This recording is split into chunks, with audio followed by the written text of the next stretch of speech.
Good setup for the AI splash, the Requiem, the Quap ulti.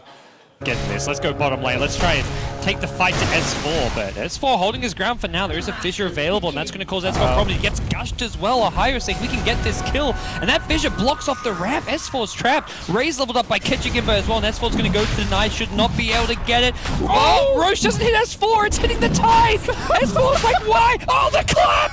Gets him with the clap. And Ohio's like, okay. Double kill for Roshan. Now we're talking. S4's like, Roshan, why are you betraying me? What are you doing? Oh my god. So first they miss her in the mid lane, because this is not a hero you'd expect in the mid lane. If you're secret and going for dive, you're not expecting to get gushed. Oh, top lane in the meanwhile, Zai posting up. If he gets cold feeded, he might be the real first blood of the game. One more auto attack. Malaysia will draw it. This is good for Malaysia if the Haya can bait him into the Shadow Fiend raises. They're going to throw in the Gush, and now they're bringing in backup. S4, he is a beautiful bounty to be claimed. One raise, two raise, they get Puppy, and they may find the Brew, but he's got to split. He'll clap, he'll split quickly, and now the Gyro ult comes in. Boulder onto KYXY. They bring him down, they're looking for more. With the relocate not ready yet, they can just run down Kachikimba.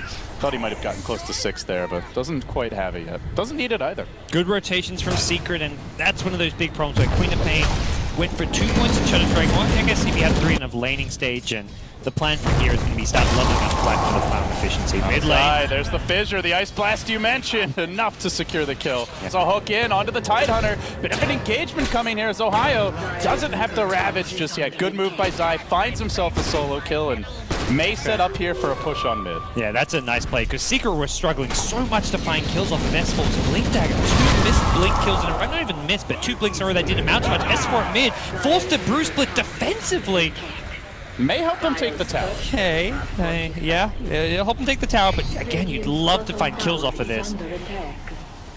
Let's see if they get punished on the way out. Good cycle in there, keeping the Shadow Fiend back. Look to kill Brew. Fissure coming through, and oh, it almost hits the Brew as the split ends. Instead, KYXY and Mushi get caught in the cask. Heavy damage. He goes in with the Echo. And the evasion! Miss! Oh, S4 Johnny's chasing! Just walking away. It'll be Johnny next. Kachikimba maybe thereafter, dropping the Requiem. One more auto attack. Who's going to win the fight? Nobody, apparently. The pings come out. Oh, Zai wins the fight. Yes, it is. Doesn't even have to participate in the fight, and he wins it for his team. Ay, ay, ay. Wow. What a mess. He almost timed the Blink Scream so that it hit as the Brew split ended. And 2 of Ravage, they've got tied up to level 6, but this is all being scattered out. Some good Radiant Vision in deep in the dire jungle, and this, oh boy, they scattered out. Let's see if Team Malaysia knows. They're going to send the Clockwork into position. Zai will bring the smoke. Malaysia dropping a ward. They get a Gush off onto Zai.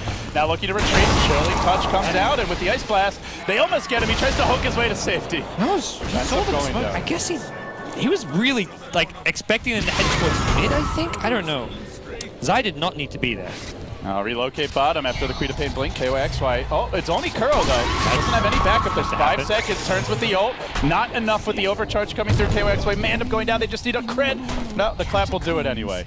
They get the kill. They're going to bring that 4 back, and they're immediately rumbling top lane. Not sure about that turn though. They didn't have the Brew split, and they just waddle into a gigantic Ravage. Easy knockdown there for Ohio. A couple uncharacteristic mistakes there. Kuro bringing back the Brew into death, and not sure what happened, whether it was Kuro's fault or the Tether target's fault. They had Arteezy ramboing in top lane. He's going to go down quickly. Nice raises from Ketchik. Unfortunately, Johnny's going to pay the price as Zai TP's in, traps him in a cogs. Oh, great death horde by Puppy. Walks back. The Earthshaker trying to hunt him down in the tree line, but no way to stop the death horde at that point. Seems 5v5 Dota. This is a crazy amount of aggression.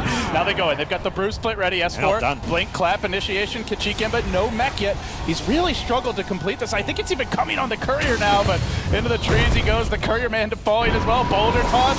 Not enough to finish him. They pop him in the end with the whisk as the Earthshaker looks to be next. Looks like the Rocket gonna dink him while he's in the air, but that's okay. Rocket barrage, couple of auto attacks, and Mushi also will bite the dust.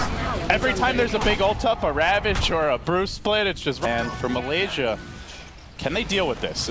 That's basically the question at this point. They're almost entirely magic damage. Kachikimba has no big DPS items. Oh, bottom lane, Echo. Quap ult, see you later, S4.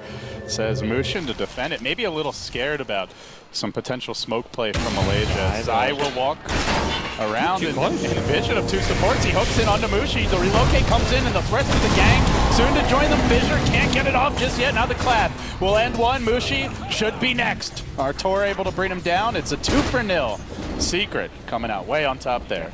It's just such a nice thing to have a relocate on your side when you're a Clockwork. You can just go roaming through the most crazy positions on your own. But we've seen the tether away, the hook away. This is just a get to the chopper kind of game. I really like the Malaysia late game just because it feels like it's very versatile. They've got decent physical damage next camp. Jikimba caught out. Gunston gets the BKB up until now. He doesn't. Okay, nope. Shot on Mannequin 1. For the Requiem. Does have the stick, not using it. Feels like a good time as Arteezy will just BKB his way through that Requiem. Takes basically no damage. Now being pursued by Homie Missile. And where's the backup? Ohio with the big 4-step away, but the missile's going to follow him. Seems Kachik is slated to fall. He is no way out at this point. Another rocket. They also find the tide. They get forced out the Ravage. The 5x available on Shadow Fiend, but with no Requiem, what can he really do? Ohio blinking out, dodging the clap. They leap forward onto him as KYXY turns attention to Kuroki. Will Ohio Ravage or will he just accept his fate? 4-step to the high ground, but the rocket's there to greet him. Zai again and again keeps on finishing off kills. The last minute lockdown, he was cycloned up in the air twice during that fight at the most inopportune moments from Malaysia. Really good execution. You find the Shadow Fiend, the heroes who can back him up and help him turn the fight around weren't available. Whoa! Huge Ice Blast! Queen of Pain Sonic Wave, but Queen of Pain dies in it. And no one on Secret's side goes down. The mech, the Voodoo Restoration, they're going to heal back up. Imagine if they had the Ravage right there. How big would that be? A Ravage, a Requiem, anything. But now, looks like the Roche may end up going down here. Mushi blinks forward and tries to grab it. It'll cost him his life as well. And yikes. All of a sudden, what was basically a dead heat through the first 20 minutes. Oh, and Johnny now caught out of the bottom. Is turning into a very one-sided round. Johnny under the call down, chucks out nice blast. He'll die as well. Malaysia self-destructing at the 25-minute mark. Butterfly, the refresher for Tide, seems like a distant dream at this point. And for Malaysia, they're desperate for some kind of momentum. They have the Ravage, also the Shaker available, but immediately KYXY caught and burst down. And Mushi's been initiated on by a Whisper Ball Heroes, just walks into him in the tree line and planks him down with the Pea Shooter, while the Witch Doctor does a little bit of extra work from the sides. That was just great anticipation by Kuro. And, well, I wonder why this Tide Hunter is trying to defend this tower so hard with this team. Probably there's a Shaker in the trees. Great game sense, and it looks like it may even be a lane of Rex for They Secret. have too many things to scout out heroes in the trees. You've got Earthshaker and Tide both trying to use the trees to their advantage, but you've got Wisp Spirits, you've got Rocket Flare, and as a result, these heroes who think they're safe in trees aren't actually safe at all. Ohio's going to look to do something kind of sneaky here, but he needs teammates alive for damage. He can't go in by himself. Malaysia, should they go on to lose this, which certainly feels like the way the game is headed. They are on one life the rest of the way, gods, and up towards the high ground, the pipe gets activated, and in they go. And this tower seems all but certain to go down. Secret will take it, and if they take this lane of racks, they are just one lane away from Mega Creeps, closing in on a win here and remaining undefeated, should they manage to do so. They haven't been challenged a whole lot, but hey, 3 lives is 3 lives. Now Mushi, top lane, gets trapped. He tried to leave the base, will be punished for it. Brought down, now the Bruce split onto Johnny. A hook forward from Zai. One small leap for the clock. A giant jump for Team Secret. 2 heroes down, might be 3. KYXY stunned and dead. And Malaysia with no buybacks may just tap out now. Secret seem unstoppable in this game. Yeah, just really good at taking advantage of even the smallest Malaysia mistakes. They just found their opening windows, capitalized upon them, and then Malaysia just crumbling bit by bit. They were right now. Between that, you get the medallion buff along with the potential evasion that comes out when you upgrade it, and you just can't kill that front liner, it feels like. I feel like that's where we may just see a lot more of the Dragon Knight type heroes in this patch moving forward. But now S4 blinks in on to Mushi with the pipe active, not yet using the split, just clubbing him back to the well. They force out the Kachik, give him a BKB, they'll secure the tower. Now they'll Bruce split for a bit of zoning. Clockwork Hook still available. They're going to cyclone up the Tide, and with the Tide up in the air for some time, that'll be the tower. Probably the 3rd lane of racks. Malaysia pretty much have to go now and just throw bodies at the Secret squad, but they can't because the Death Ward Boulder Toss has forced Ohio back. They're getting nothing during this time. Kachikemba unable to Requiem because the BKB's down. He finally gets it off, but Secret, they've already got the Mega Creeps. They're diving them to the well. Another hook from Zai. He just keeps on laying them in. And Arteezy will start the Fountain Farm. Secret Looking good here in their opening Battlegrounds match. Jukes Mushi there. Actually, no, he goes to the fountain anyways. It's GG. Woo! Okay, that's Team Secret. That was a decent showing from them and a good start to their RedBull Battlegrounds Dota 2 campaign. They played well, but it also felt like Malaysia just that one